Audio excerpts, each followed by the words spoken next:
au ciel obtenez du réconfort et du soutien dans les moments difficiles. Cliquez sur le lien dans la description de la vidéo mardi 9 avril 2024 page 1 des textes qui ont apporté le plus grand soulagement dans ma vie. Ce texte me rappelle que le dessein de Dieu en me sauvant est inaltérable, et il ne va pas me laisser comme je vis aujourd'hui 5. Comme c'est bien qu'il ne se soucie pas de la taille de nos péchés 6. Comme c'est bien qu'il soit nécessaire qu'il parte à notre recherche 7. Cette recherche et cette découverte s'adressent également à ceux qui se sentent déjà trouvés. Nous continuons également à sortir du chemin. 2. Le Christ fait bien plus que simplement étancher la soif des hommes 10 à 14 R. Le Christ dit à la femme donne-moi à boire. Une affaire quotidienne, sans importance à première vue. Bien sûr, Jésus avait soif, mais plus qu'une soif physique, notre Seigneur nous montre sa soif et sa faim faire la volonté du Père qui l'avait envoyé. B. Christ est le grand évangéliste, le grand gagnant des âmes. Le Christ profite de chaque instant pour diriger l'attention de cette femme vers la réalisation de ses desseins. Chaque chose, chaque instant était une bonne occasion pour diriger le regard vers son message les fleurs des champs, le semeur, les oiseaux, un temple, etc. C'est dans ce passage, le Christ fait l'une de ses révélations les plus dramatiques. Il est la source de la vie éternelle 1. L'eau nous le savons est le liquide vital. C'est quelque chose d'essentiel. Il n'est pas possible de penser le monde sans la présence de l'eau. Il n'y a pas d'eau, il n'y a pas de vie. Facile 2. En seulement 2 versets 13 et 14, Jésus nous enseigne d'y suis allé personne n'aime souffrir, mais une fois que vous y êtes allé, votre crédibilité augmente. Y est la souffrance patiente et méritoire. Faites confiance à la justice de Dieu 1 Pierre 4 17,19-17 car c'est le moment où le jugement commence pour la famille de Dieu et si cela commence par nous, quelle ne sera pas la fin de ceux qui se rebellent contre l'évangile de Dieu 19 C'est pourquoi, ceux qui souffrent selon la volonté de Dieu, s'abandonnent à leur fidèle Créateur et continuent à faire le bien. Dieu fera preuve de miséricorde un jour, non pas en votre temps mais en son temps. La vengeance est à moi, dit le Seigneur. Les justes qui ont patiemment souffert recevront la justice de Dieu, mais cependant, les méchants qui ont prospéré et n'ont jamais donné gloire à Dieu seront punis. B. Puisque nous ne pouvons pas voir l'avenir, la seule chose que nous pouvons faire est de faire confiance à la providence de n'attendez pas qu'il soit trop tard. Devenez membre de la chaîne Today et bénéficiez de réconfort et de soutien dans les moments difficiles. Cliquez sur le lien dans la description de la vidéo. Mardi 9 avril 2024 page 2 Dieu. Conclusion pour revenir à la question pourquoi de mauvaises choses arrivent-elles à de bonnes personnes. La vérité est qu'il n'y a pas de bonnes personnes. Oui, il y a des gens pires que d'autres, mais la Bible est claire dans Romains 3 23 car tous ont péché et sont privés de la gloire de Dieu. LSG nous méritons tout le châtiment de Dieu mais l'Évangile proclame qu'il existe un Dieu bon. N'attendez pas qu'il soit trop tard. Devenez membre de la chaîne Today et bénéficiez de réconfort et de soutien dans les moments difficiles. Cliquez sur le lien dans la description de la vidéo mardi 9 avril 2024 page 3 Soumission aux autorités supérieures partie 3 Résumé. Une étude exhaustive sur la soumission. Un outil efficace pour les pasteurs et les dirigeants d'église. Par Rolando Delgado Romains 13 1 à 2 13 1 Que chacun se soumette à des autorités supérieures parce qu'il n'y a d'autorité que de Dieu, et celles qui viennent de Dieu ont été établies 13, 2 Ainsi, quiconque s'oppose à l'autorité résiste à ce que Dieu a établi et ceux qui résistent s'attirent la condamnation. Introduction. Nous concluons avec cette étude une série de 3 parties sur la soumission au leadership. Nous commençons cette étude en enseignant comment détecter une personne en rébellion. Beaucoup d'entre eux vous sourient, vous tapotent dans le dos et vous disent même des phrases spirituelles pour tenter de cacher leur véritable identité. Comment détecter une personne en rébellion? Une personne en rébellion peut rapidement s'identifier au sein de n'importe quel groupe. Les caractéristiques de cette personne sont: son comportement il essaiera d'attirer l'attention de tous sur lui Luc 18 9 à 14. Il est indiscipliné, instable, indifférent, inconstant et froid envers les choses spirituelles lorsqu'il n'est pas le centre d'attraction Jacques 1:8. Ce type de personne ira d'église en église pour se promouvoir et promouvoir son ministère, sans le consentement de son pasteur. Hébreux 13:7 Ils aiment l'importance, la reconnaissance, être mentionnés, pris en compte, ils sont fiers et agissent de manière impie. Prof. 21:5. C'est égoïste. Regardez vos propres intérêts et non ceux du royaume. Il prétend servir Dieu, mais cherche à tout prix sa propre promotion 2 Timothée 3 2 à 9. Il n'est pas très sociable. Ce type de personne n'a pas beaucoup d'amis et les rares qu'elle a appartiennent à la même catégorie spirituelle. C'est ce type de personne qui est à l'origine de la plupart des divisions au sein des églises et des groupes sociaux. Jude 19 Tit 3-10. Ces gens ne sont pas fiables et désobéissants. On ne peut pas lui confier de petites choses, car elles sont très insignifiantes par rapport à son autosuffisance. Luc 16 dit Romains. N'attendez pas qu'il soit trop tard. Devenez membre de la chaîne aujourd'hui et obtenez du réconfort et du soutien dans les moments difficiles. Cliquez sur le lien dans la description de la vidéo. Mardi 9 avril 2024 page 1-12, 3. Ils chercheront toujours les projecteurs et les premières places dans les réunions. 3 Jean 9 Luc. D'huile en cendre sur la terre. Aux yeux de tous ceux qui vous regardent. 28, 19. Tous ceux du peuple qui t'ont connu seront étonnés de toi. Tu seras une horreur et tu cesseras de l'être pour toujours. 3 Conséquences de la rébellion. La Bible dit que 1 Il fut ôté de la gloire de Dieu, 2 Jeté à terre. 3 Désarroi des nations. 4 Il cessa d'exister pour toujours. 4 Forces spirituelles du mal. Les forces spirituelles du mal dans les régions célestes qui surgissent en rébellion contre Dieu et son plan éternel pour l'humanité, sont le début et la cause du comportement de nombreux individus au sein des églises d'aujourd'hui. Éphésiens 6-12. La rébellion sera toujours incitée et transmise à l'homme par Satan et ses démons. Jean 8-44. La rébellion est la principale cause pour laquelle un individu est hostile au sein d'un établissement chrétien, causant ainsi beaucoup de dégâts à l'œuvre de Dieu. Celui qui se laisse emporter par la rébellion est capable d'inciter les autres à le suivre dans sa débauche. Cette personne est un agitateur, elle va tenter d'injecter son poison dans les masses ou dans des petits groupes. Lorsqu'il est repoussé par quelqu'un en raison de sa mauvaise attitude, il répond et agit violemment parce qu'il a été découvert dans ses plans. 5 Attitude de leadership envers un antagoniste. Le mot antagoniste signifie contraire, divergent, opposé, insatisfait, rival, adversaire, etc. Avec les qualités et caractéristiques qui représentent un tel individu, vous devriez déjà avoir une véritable image de ce que sera le comportement d'un tel individu au sein d'une congrégation. Si les dirigeants ignorent l'attitude d'un antagoniste, cela peut causer de grands ravages et entraîner des conséquences fatidiques pour l'Église du Seigneur. Le succès d'un antagoniste réside dans le temps qu'on lui donne. N'attendez pas qu'il soit trop tard. Devenez membre de la chaîne Today et bénéficiez de réconfort et de soutien dans les moments difficiles. Cliquez sur le lien dans la description de la vidéo. Mardi 9 avril 2024 page 2 Donne d'infecter le groupe avec son poison. Si leadership en attaque. L'antagoniste est infatigable dans ses projets, il est vengeur, calculateur, maït. Mettez des mots sur ses pensées et élevez-les en prière vers Dieu sous la forme d'une prière. Tout le reste commencera à prendre un sens. Vos paroles deviendront des actions, des habitudes, du caractère et enfin votre destin. N'attendez pas qu'il soit trop tard. Devenez membre de la chaîne Today et bénéficiez de réconfort et de soutien dans les moments difficiles. Cliquez sur le lien dans la description de la vidéo. Mardi 9 avril 2024 page 2 Membres les uns des autres. Résumé. Dieu veut que nous prenions le temps de méditer sur notre état spirituel et de réfléchir à ce que Dieu dit de nous. Par Eduardo Quintana. Membres les uns des autres. Romains 12:1. C'est pourquoi, frères, je vous supplie, par la miséricorde de Dieu, d'offrir vos corps comme un sacrifice vivant, saint, agréable à Dieu, ce qui est votre culte rationnel. 2 Ne vous conformez pas à ce monde, mais soyez transformés par le renouvellement de votre esprit, afin de prouver quelle est la volonté bonne, agréable et parfaite de Dieu. 3 Je dis donc, par la grâce qui m'a été donnée, à chacun qui est parmi vous, de ne pas avoir une plus grande estime de lui-même qu'il ne devrait l'avoir, mais de penser à lui-même, avec sagesse, selon la mesure de la foi qu'il a en Dieu, distribuée à chacun 4/4, de même que dans un seul corps nous avons plusieurs membres, mais que tous les membres n'ont pas la même fonction. 5 De même nous, étant plusieurs, sommes un seul corps en Christ, un et tous membres les uns des autres. 1 Arrêtez d'agir comme tout le monde autour de vous. Ce n'est pas tant que vous arrêtez de faire des choses que vous commencez à faire des choses qu'ils n'aiment pas. Aimez vos ennemis. Nous devons changer notre façon de penser. Dieu veut que vous changiez votre vie avant d'essayer de changer les autres.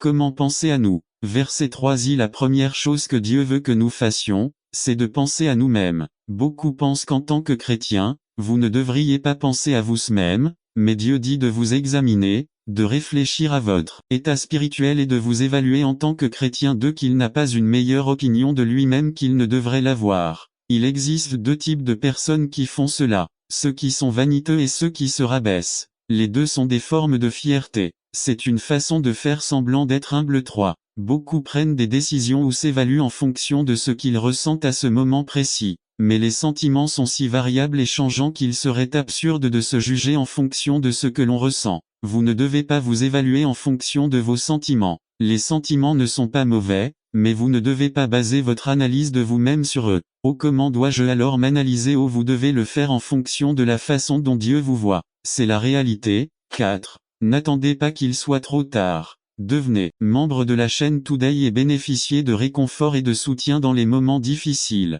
Cliquez sur Être. Hébreux 10, 19, 19. C'est pourquoi, frères, par le sang de Jésus, nous avons toute liberté d'entrer dans le lieu très saint. Nous avons tous maintenant le privilège d'avoir un accès direct à Dieu. Nous n'avons pas besoin de confesser nos péchés à un chef spirituel, nous n'avons pas besoin de prier Dieu par l'intermédiaire d'un saint ou d'un membre de la famille.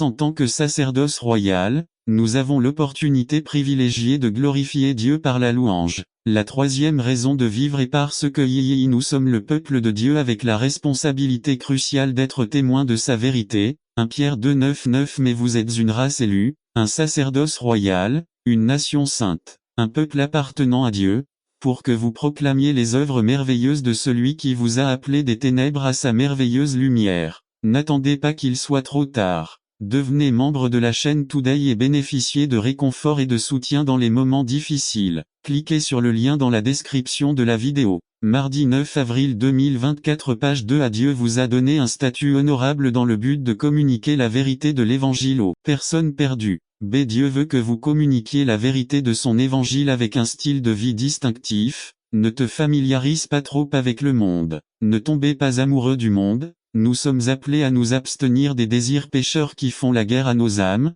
Vivez une si bonne vie pour que le monde voie nos bonnes actions et glorifie Dieu. Conclusion: quel est votre but dans la vie? Après avoir entendu les paroles de l'apôtre Pierre, vous pouvez être sûr qu'il existe de bonnes raisons de vivre. Vous avez été appelé pour un but éternel dans son Église, votre vie a un sens pour Dieu. Vous êtes un vrai prêtre et vous appartenez à Dieu. N'attendez pas qu'il soit trop tard. Devenez membre de la chaîne Today et bénéficiez de réconfort et de soutien dans les moments difficiles. Cliquez sur le lien dans la description de la vidéo. Mardi 9 avril 2024 page 3. Une raison d'aller plus loin.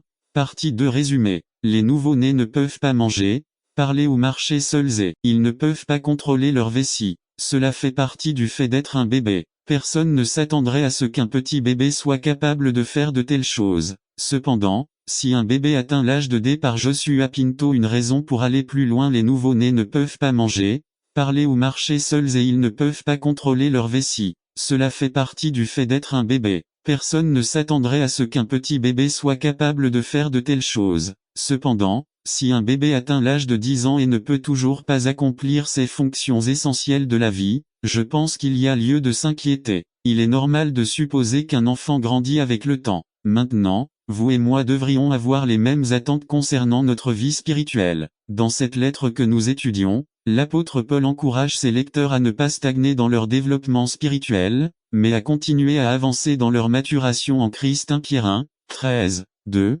3, 13. Soyez donc prêts à agir intelligemment, à avoir la maîtrise de soi. Mettez entièrement votre espérance dans la grâce qui vous sera donnée lorsque Jésus-Christ sera révélé. 14. En tant qu'enfants obéissants, ne vous conformez pas aux mauvais désirs que vous aviez auparavant, lorsque vous viviez dans l'ignorance. 15. Mais soyez saints dans tout ce que vous faites, comme est saint celui qui vous a, apôtre du Christ Jésus par la volonté de Dieu. LSG. Oui, nous revenons encore à travers le thème incontournable de la volonté de Dieu. Mais ma bien-aimée, nous ne pouvons pas ouvrir la parole de Dieu sans échapper à sa volonté. Chaque mot, chaque verset, chaque chapitre et chaque livre sacré contient dans ses archives la volonté du Créateur. La volonté de Dieu est l'assurance et la crédibilité que nous sommes dans le royaume, non pas par notre propre choix, mais par la volonté de Dieu. C'est ce que dit la Bible dans Jacques 1, 18. De sa propre volonté, il nous a fait naître par la parole de vérité. N'attendez pas qu'il soit trop tard. Devenez membre de la chaîne Today et bénéficiez de réconfort et de soutien dans les moments difficiles. Cliquez sur le lien dans la description de la vidéo. Mardi 9 avril 2024 page 1. Nous sommes là où nous sommes par la volonté de Dieu, nous sommes ce que nous sommes aujourd'hui par la volonté de Dieu. Par conséquent, rien, si ce n'est la puissante conviction que, par la volonté de Dieu pour nos vies, ne peut faire de chacun de nous les ministres d'une nouvelle alliance. des hommes et des femmes consacrés et voués au service de Dieu, et cela au-dessus de toute circonstance et même de nous-mêmes. C'est pourquoi l'apôtre proclame son apostolat et son appel au ministère divin comme un produit de la volonté de Dieu. Cela nous rappelle que si vous avez été ou serez mis au défi de servir ensemble dans notre Église, ce n'est pas parce que vous avez simplement répondu à notre enquête, ou parce que vous avez les compétences requises, ou parce que le pasteur ou certains diacres vous aiment. Si vous êtes interpellé, c'est parce que nous avons prié à l'oratoire, dans la chaîne de prière les lundis et mercredis pour que Dieu mette dans votre cœur à la fois le vouloir et le faire pour sa bonne volonté. La partie la plus louable de la vie de chaque croyant est la soumission à cette bonne volonté, c'est-à-dire qu'elle est dans son essence pleine de bonté et que c'est ce qui donne un but à la vie. La volonté de Dieu plaît, elle produit la complaisance, elle apporte le contentement. La volonté de Dieu est parfaite, c'est-à-dire qu'elle est excellente et conforme au dessein de Dieu. C'est donc le facteur le plus solide de notre unité et de la mission qui nous a été confiée. Ce que nous faisons, nous le faisons parce que nous comprenons et sommes sûrs que c'est la volonté de Dieu. Et c'est précisément contre cette volonté que nous nous retrouvons toujours à lutter. C'est contre cette volonté que notre ancienne vie se bat et refuse de se soumettre. James Cran a écrit: notre monde serait bien meilleur et l'Église aurait de bien meilleurs serviteurs si tous les disciples du Christ se souvenaient que répondre à l'appel qui nous invite à faire la volonté de Dieu n'est pas répondre à un commandement rigide et inflexible, mais c'est plutôt, comme le dit Paul, l'aventure joyeuse du don de soi. Je crois que c'est la clé pour rester ensemble et en mission jusqu'au bout. Nous devons comprendre que ce que Dieu nous invite à faire, c'est de faire sa volonté et non de désirer ou d'exercer une position. Dieu nous invite à donner de nous-mêmes pour devenir ministres du Christ. Ainsi, mon frère bien-aimé, lorsque l'Église, le corps du Christ, vous défie et donne son vote favorable, c'est une indication que Dieu vous appelle à le rejoindre afin que vous puissiez faire sa volonté. En tant que pasteur, je crois à la coopération, je ne suis pas d'accord avec l'irresponsabilité, le désordre et le mensonge. Je n'ai pas peur de vous enseigner ce que j'ai appris, je n'ai pas peur de vous dire que j'espère que de notre jeunesse naîtra ce serviteur qui servira ce peuple.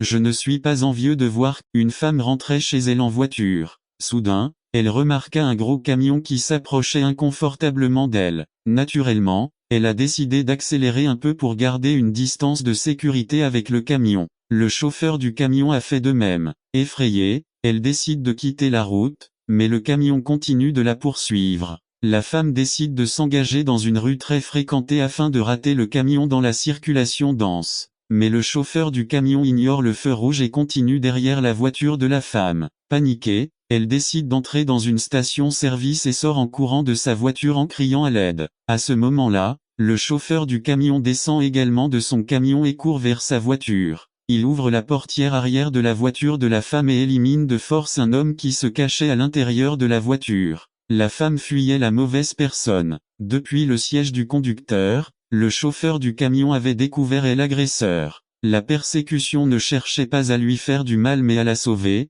même au péril de sa propre sécurité. N'attendez pas qu'il soit trop tard. Devenez membre de la chaîne Today et bénéficiez de réconfort et de soutien dans les moments difficiles. Cliquez sur le lien dans la description de la vidéo. Mardi 9 avril 2024, page 3. Vraie et fausse sagesse. Résumé. La sagesse du monde versus la sagesse de Dieu par Carlos Camarona. Vraie et fausse sagesse.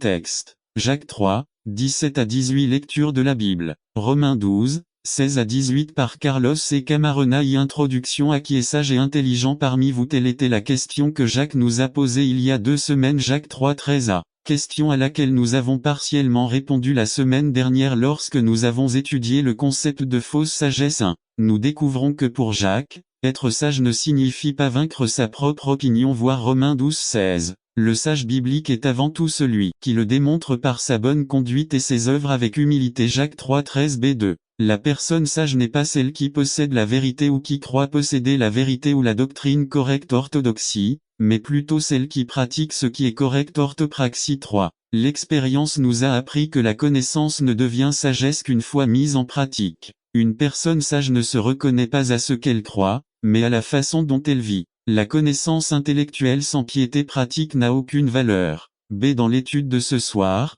Santiago garde le meilleur pour la fin. Après avoir décrit la fausse sagesse, cette sagesse qui se développe dans un environnement d'égoïsme et d'égocentrisme, il nous présente maintenant les caractéristiques de la vraie sagesse. Mais la loi a été introduite pour que le péché abonde, mais quand le péché a abondé, la grâce a surabondé davantage. Il nous a-t-il accordé des finances?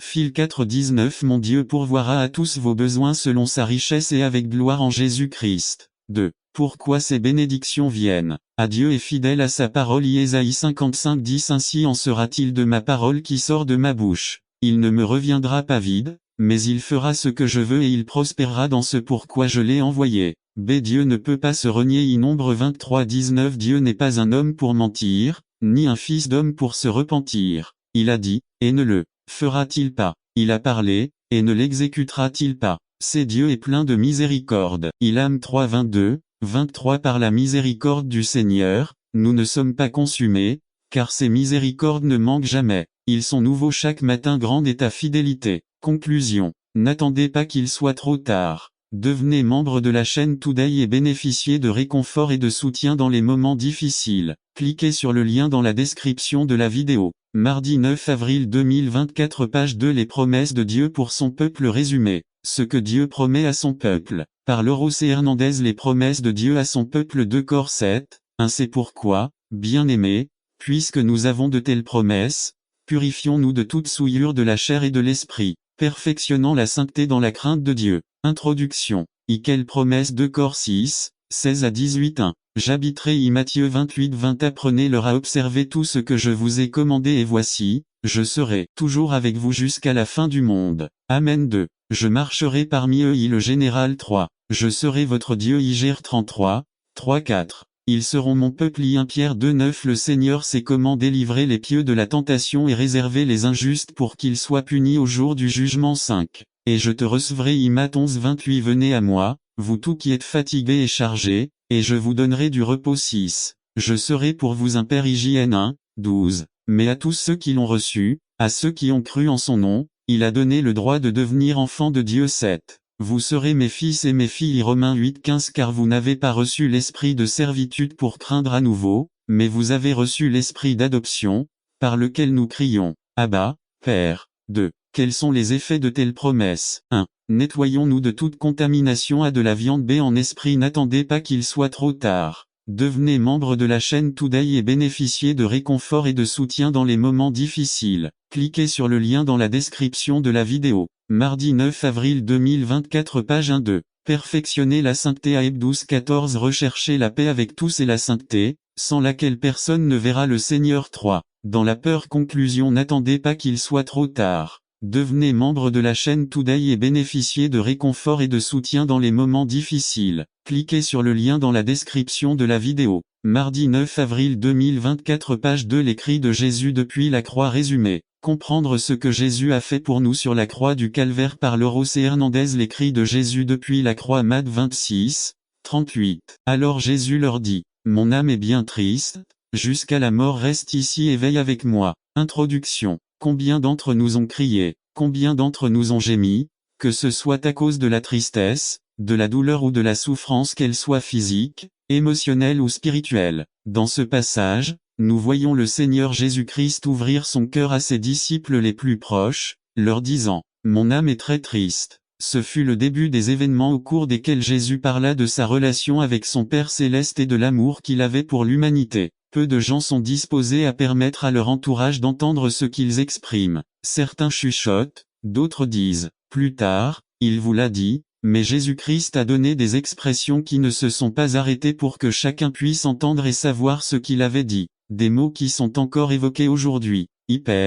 Pardonne-leur, car ils ne savent pas ce qu'ils disent. Luc 23, 34 À combien d'entre nous ont regretté les paroles qui sortent de notre bouche? 1. Prof 17-21 La mort et la vie sont au pouvoir de la langue, et celui qui l'aime en mangera les fruits. B. Par ces paroles, Jésus a levé la malédiction que l'humanité elle-même s'était imposée. 1. Ils se sont moqués de lui ont craché dessus, l'ont fouetté, ont menti, tout cela juste pour satisfaire leur péché. 2. En vérité je te le dis aujourd'hui tu seras avec moi au paradis. Luc 23 39-43 Jésus prend du temps, même sur la croix, à souffrir pour les autres et leur donne des promesses d'espérance. B. Comme il est précieux d'avoir les promesses de Jésus. 1, 2 Cor 1, 20 car toutes les promesses de Dieu sont en lui oui, et en lui amen, à travers nous, à la gloire de Dieu 2 Pierre 3, 13 mais nous espérons, selon ses promesses, de nouveaux cieux et une nouvelle terre en qui habite la justice 1 JN 25 et voici la promesse qu'il nous a faite la vie éternelle. Femme, derrière votre fils, voici ta mère. JN 19 26 à Jésus savait que pendant que nous sommes dans le monde, nous avons des sentiments humains et qu'il est prêt à répondre même à ses besoins. Marc 12:31 et la seconde est similaire tu aimeras ton prochain comme toi-même. Il n'y a pas d'autre commandement plus grand que ceci. Nous devons suivre l'exemple de Jésus. N'attendez pas qu'il soit trop tard. Devenez membre de la chaîne Today et bénéficiez de réconfort et de soutien dans les moments difficiles. Cliquez sur le lien dans la description de la vidéo. Mardi 9 avril 2024 page 1 JN 3:18 Mes petits enfants, n'aimons pas en parole ou avec la langue, mais en action et en vérité.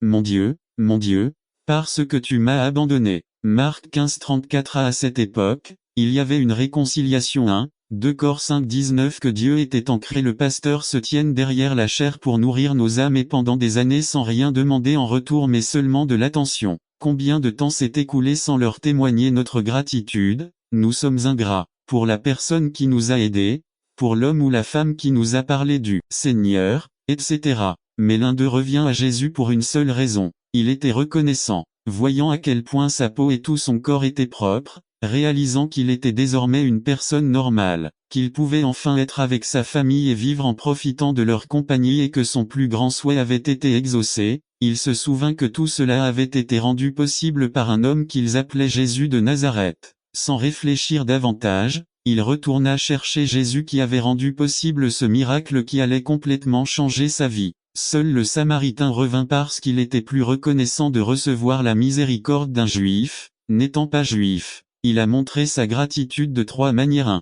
Adorer Dieu, à voix haute, sans se soucier de qui le regardait ou l'entendait 2. S'approchant de lui de loin, quand il était lépreux, il lui parla mais quand il fut pur, il vint à lui. 3. Il se mit à son service, c'est ce que représentait le fait de se prosterner devant quelqu'un. Dans notre manière de servir, d'adorer, de coopérer, nous montrons combien nous sommes reconnaissants envers Dieu. Conclusion. Si vous êtes ici et que vous êtes comme ces 10 lépreux, vous voyez que Jésus veut vous guérir, ou si vous faites partie de ces 9 qui, bien que guéris, vivent une vie d'indifférence envers celui qui vous a guéri. Venez reconnaître que tout ce que vous avez, vous le devez à Dieu, faites-le aujourd'hui. N'attendez pas qu'il soit trop tard. Devenez membre de la chaîne Today et bénéficiez de réconfort et de soutien dans les moments difficiles. Cliquez sur le lien dans la description de la vidéo. Mardi 9 avril 2024 page 3 Servir les autres résumé. Ceci est le 8e et dernier message d'une série qui parle des disciplines bibliques d'un disciple de Jésus.